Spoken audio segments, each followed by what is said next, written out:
Yung pangalawang bilya yan ay duplex kasi yung bahay, isang bahay. Dalawang hangganan.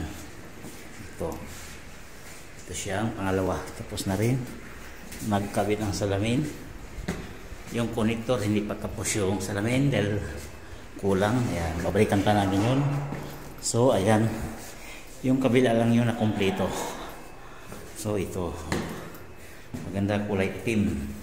Itim din yung tiles, pati dingding niya, yan ang ganda, marmol. Ito naman parang may kalawang na tiles. So ito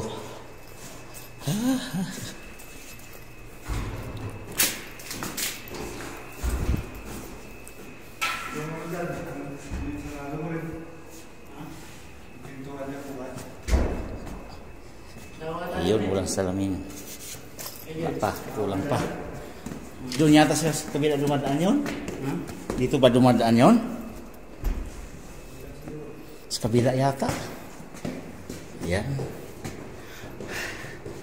Yan, babalikan na namin yun. Yung ito. Tatlong salamin yung babalik namin. Pero yung kabila, kompleto. Yan siya guys. Ito wala. Tadi. Blanco.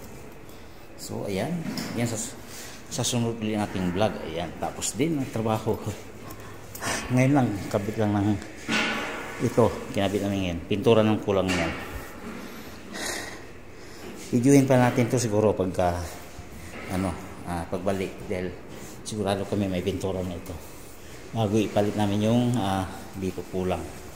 So guys, yan hanggang dito na lang. Bye bye, I love you all. Oo nga pala guys, ito yung nila tiles, ganda yung bowl, ito naman yung lababo, ganda. Ayun, ganyan yung mga kwarto. Ayan, CR din dito, ganun din. Puro itim, mahilig sila sa itim. Shower, yan, double yung shower, may maliit, may malaki. Puro itim, magandang kulay ay itim pala. Basta i-ano mo sa kulay ng bahay mo. Yan, parang nara, parang kahoy. Plywood lang yan. Decor lang. Yan. So ayan guys, punta muna tayo dito sa terrace nila. Yan, yung terrace. Kita ko sa inyo yung terrace. Yun, may duyan. Ayan. So ayan may tubig pa dito. Ayan, ganda. So, ayan guys, hanggang dito na lang. Bye-bye. I love you all. Ayan mga boss yan, hanggang dito na lang tayo. At, yan. Balikan na lang namin to. Yan, next. Mag-video tayo uli. Pagbalik. Sigurado. May pintura na ito. Ayan, anong kulay nitong pintura nito? Baka itim din siguro.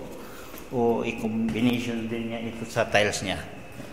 Yan. Kaya balikan na lang natin. Pagbalik, i-video natin uli. So, hanggang dito na lang. Bye-bye. I love you all.